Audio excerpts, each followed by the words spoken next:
So we're here at the PGC London event, and I'm here with Jefferson Valadares from Bandai Namco. Thank you for joining us today, sir. My pleasure. So, tell us a little bit about yourself and what you work on at Bandai. Yeah, Namco, Bandai Namco, as you know, most people know it just as Namco. Like the shortcut is the company that makes Pac-Man. That's how I actually explain what I do, because most people are like, Bandai Namco, what is that? And, which is a shame, because we're actually the sixth biggest mobile publisher in the world, but very few people know that in the West.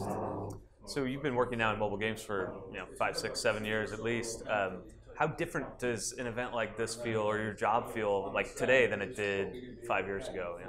Yeah, I actually started in mobile in 2005, so I've been pretty long time. Yeah. Back then it used to be, there's a lot of promise of being like a mass market, because everybody had a phone. Well, most people had a phone back then, and people were like, okay, this is going to be the biggest platform for games. But it was actually, it never materialized, because it used to be the Java games. They were like so hard to make, and they looked like terrible, and the sounds were awful, and it was like all like pretty much a bad experience.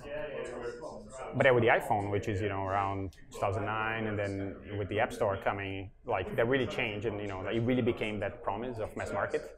So how does ad-based monetization play into your thinking when you're developing? I know some of your titles have it, some of them don't. Is there, how do you guys think about that when you're making decisions? So we actually have what we call the Ad Council. So we have a group of people who look at all of our games together and try to maximize the network.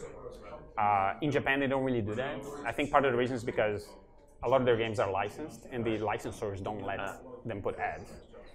And they've been trying to educate the licensors.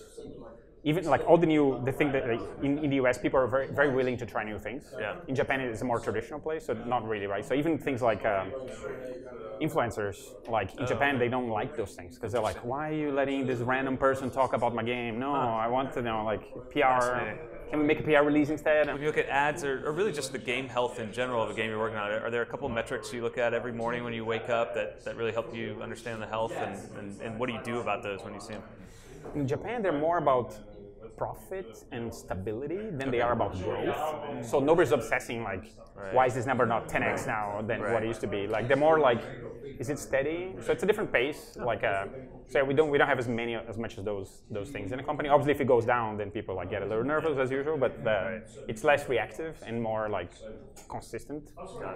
On a soft launch game, then we look at different things. So we look at early metrics. Like we definitely don't care about daily revenue when we're soft launch, but we're just trying to figure out if the inside of the game works, right? So we look at cohort retention, monetization metrics, like like how much money per user, like repeat spend. Are people who buy once, do they buy multiple times, or they just make one purchase and never again? And all right, I'm going to put you on the spot here. What's a game you're playing right now that you love that we should all be checking out? It can be one of your own or not. Right. Cartoon Squad is one of them. Cartoon Squad. Yeah. All right, I haven't checked that one. It's not out.